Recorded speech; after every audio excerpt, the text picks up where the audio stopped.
দর্শক, আজকে সাতক্ষীরার বাজার পরিস্থিতি কেমন, সেই পরিস্থিতির খবর জানবো। আমিনা বিলকিস ময়না আমার সঙ্গে যুক্ত হয়েছেন সেই তথ্য নিয়ে। আমিনা।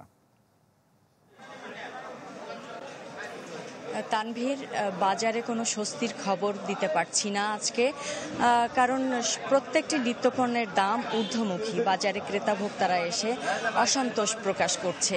আসলে আজকের বাজার দর যদি বলি, বেগুন 65 থেকে 70 টাকা কেজি, কলা 65 থেকে 70 টাকা কেজি, পটল 50 টাকা কেজি, এবং যে পুঁই শাক 3টি ডালে একটি আটি করে যা 10 টাকা বা 15 টাকা আটি বিক্রি হতো, সেটি এখন 50 টাকা বিক্রি হচ্ছে। ডিম 11 টাকা পিস বিক্রি হচ্ছে। পোলট্রি মাংস 180 টাকা এবং সোনালী 300 টাকা কেজি দরে বিক্রি হচ্ছে। গরুর মাংস 800 টাকা কেজি দরে বিক্রি হচ্ছে। মাছের বাজার তো অস্থির, মাছের বাজারে যাওয়াই যাচ্ছে না।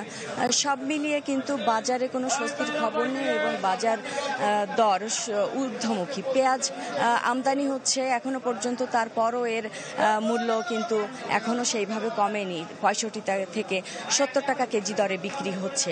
মানুষের সাধারণ ক্রেতা ভোক্তা যারা, তাদের হাতের নাগালের বাইরে চলে যাচ্ছে এই নিত্যপণ্য।